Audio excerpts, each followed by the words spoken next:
It is important to keep your eyes on this process to get F1 visa approval as soon as possible. These are all challenging situations, and they do certainly need guidance beyond what the school can give them. You are open to multiple views and perspectives, and you have richer experiences. You're able to absorb values from multiple systems. Read more broadly than that and read, on your own, really push the English as much as you can. This question particularly focuses on mentoring international graduate students. The question is, do you have different expectations or considerations when selecting and advising international students? Do you find any struggles, particularly for mentoring international students? The answer to this question is more some kind of technical or paperwork related things. So for example, regarding the international students, I think one of the important thing is actually the English proficiency, because in many cases you will be hired as like a teaching assistant, and then there is like some strict policy, although there are always like exemptions, but there's some kind of policy at the graduate college level that you need to have at least like, for example, TOEFL score, at least this score, or, speaking section, this score to be a teaching assistant. Otherwise, you need to go through some kind of other exam at a university. That kind of policy differs across each university, but still, I think it's important to have some kind of good English proficiency for international students, because, even if you get admitted and if you cannot work as a graduate teaching assistant because of your teaching English proficiency, that would be very sad, right? And another thing is writing issue, because as our researcher, in the end of the day, what we will produce is writing published the paper, right, manuscript, right? So even though we have a brilliant idea, if it is not written in a good written language, then it's meaningless. So I would like to emphasize the writing skill set is important. But as an international student, it is very difficult to get a high level of writing, right? It is totally fine. I also was in the same situation. But what my mentors when I was student recommend me is in many universities in the United States, there is in the library, there's like a writing center. And then in writing center, they provide some kind of one-on-one mentorship or some kind of session about when you bring your writing, and then, the expert gives you the feedback on your writing. And that was very helpful, because you know how to write about, academic writing, and then some kind of grammatical errors, etc. So that was, I like to highly recommend, it was very helpful. And another paperwork-related struggles would be the potential issues in getting delayed in F1 visa approval process. Yeah, this is a real thing, right? Especially that happened during the COVID-19 pandemic, and then that also happens for certain countries that have some very long paperwork process. So it is important to keep your eyes on this process to get F1 visa approval as soon as possible. And another also the technical issue is probably you want to think about the program start semester. So in the United States, most program starts in fall, but in some cases the program starts in spring. And I like to say that spring semester, if you start your program in spring semester, it can be really bit tricky, because majority of programs starts in August, right? And then if you start in the spring semester, then you will be graduate in December. Let's say that you are in a master program and graduate in December, and then your new program, a PhD program, it's highly likely that you will start in August, right? So there's a 6-month gap, and it's very difficult for you to stay 6 months in the United States at the F1 visa, because at least I think you need to get some kind of working F1 OPT to legally stay 6 months during the period, right? So that's why it is the spring semester starts is a little bit tricky. And then related to that, the last point is you also need to think about the F1 OPT, a STEM OPT issue, right? After getting the degree, that it is highly likely that you will work in some point as a F1 OPT or STEM OPT. So that kind of thing is something that you may want to consider as an international person. What I would like to add to that conversation is you know, the international students have to struggle through some problems that, you know, students from the United States don't run into. I mean, this, like the visa situation after they graduate, or what their interest is, like whether going into industry or like academia. So I try to have them think a bit forward ahead of time so that they could plan ahead for what is waiting for them in the next several years. So I certainly like immediately act based on like what their interests are, although some of us don't make a decision until, you know, including myself, until it's your fifth year of PhD. Do I go work in a research lab, or do I want to be a professor? So that's usual. So I also tell them that from my own experience, that it is possible. I mean, you just need to keep your options possible. So you just, which comes down to publishing and getting some teaching experience. So this is also, I mean, true for, I mean, the students in the United States, in addition to international students, but more important for international students to know. So one thing I could also add is just when I have like a Zoom interview with international students, I connect them with my existing students, and they're actually all international. So, and they have this personal chat that I exclusively tell them that I don't need to hear about anything that you discuss here. So they ask them about like the living situation, how I am as an advisor, what is my style, which is also something that I discuss with the students when I interview with them. But it's a different point of view when they talk to fellow students. And that is, I think, very helpful.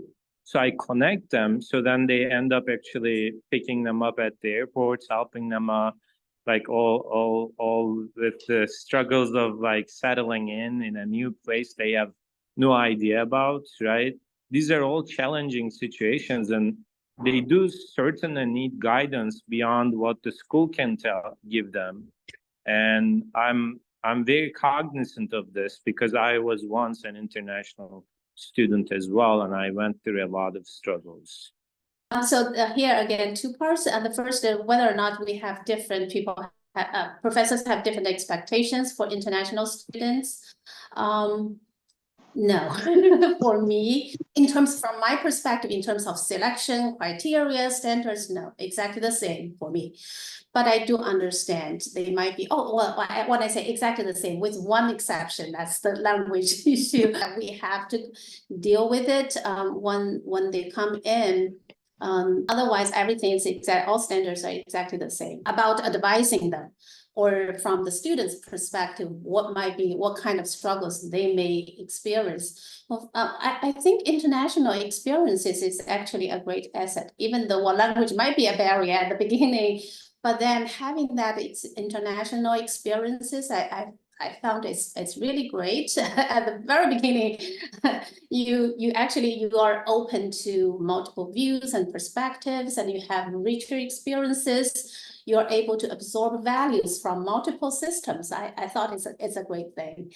And then, of course, international having that advantage, but they are, of course, encounter a lot of challenges. I did find it in my own experiences, and also find a lot of different experiences in our students, particularly in the first year. And they could be not only language, but also culture shock. Things are different. And different expectations, even having term papers, all those kind of things, they're different. So that's kind of a challenge, a kind of greater challenge at the beginning, but I think all our students that I experienced, they feel really well at the end. kind of challenging at the first. Yeah, well, I mentioned Dr. Grunstein. Since he is our graduate coordinator, he probably experienced a little bit more. He also shared his perspective. He finds students may even find the application fee being a barrier for students from lower income countries. And it's a lot harder for them to consider being self-funded students. What else? And he also mentioned, I really appreciated his efforts. I thought I should give him the credit by reading his responses. He did find it's much more difficult for international students dealing with culture differences. Being away from family, that's kind of challenging, very challenging, more challenging at the very beginning, yeah. But yeah, that's kind of constant throughout the whole process, being away from that. And even if they want to go back, visit family, there might be visa issues and so forth. Yeah, so that's his feedback. Well, we have a lot of international students who apply who are already from, English-speaking countries. And so language isn't an issue in those cases. But for countries where the language is different, yes, English is something to take very seriously.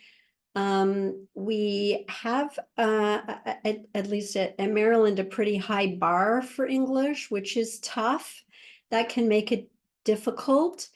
But that's also to prepare you in case you're going to be a teaching assistant, in which case you need, to be able to communicate and teach in English. So that's definitely something to account for. I would encourage everyone to, get practice reading journal articles in English, more than just the one or two that might be assigned to you as part of your studies, when you're still in your home country, but actually read more broadly than that and read, on your own. Really push the English as much as you can to just help you make that transition, because once you arrive in the United States, you are full on in an English environment. And while you'll have friends undoubtedly that will speak your language, everything else and all your courses, etc., will be in English. So prepare yourself for that big jump. And it is really important. Some students, when I have a Zoom call with them, I can see they've scripted their answer. That's not going to work. I don't recommend that you do that. You need to be able to talk naturally and on your own, and just talk, and good, bad, and ugly, whatever that is for your language, just have a shot at it. And that's much better to be, be yourself. You want to be true to yourself. And it doesn't really help you to write out your answers ahead of time or something. So just, your English needs to be at that level where you can comfortably discuss your research, tell me about your research, what you've been doing, etc., on your own, rather than kind of having a scripted answer. So kind of watch for that. One big thing when you're coming to another country is renting an apartment. Where you're going to live. And there's lots of homework to be done on that. Every university is a little bit different, but they'll often give you tips or pointers for how to find a place.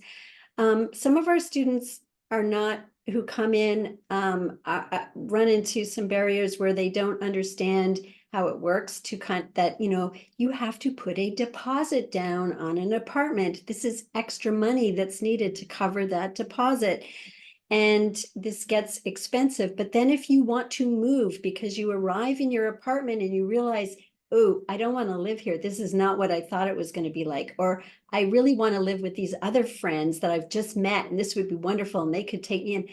Well, if you make that change, you will potentially lose your deposit on that apartment. These are just sort of practical considerations about living, but they can be really important because they involve finances and things like that. So make sure you understand before you go, and it can still be the right decision to make that move, even if it costs you extra money, etc. Don't beat yourself up about that. It's worth going into the place where you're going to be happy. It's going to help you do better in your program and be in the right environment. But how to find a place to live, there's a ton. We could have a whole session just on that probably.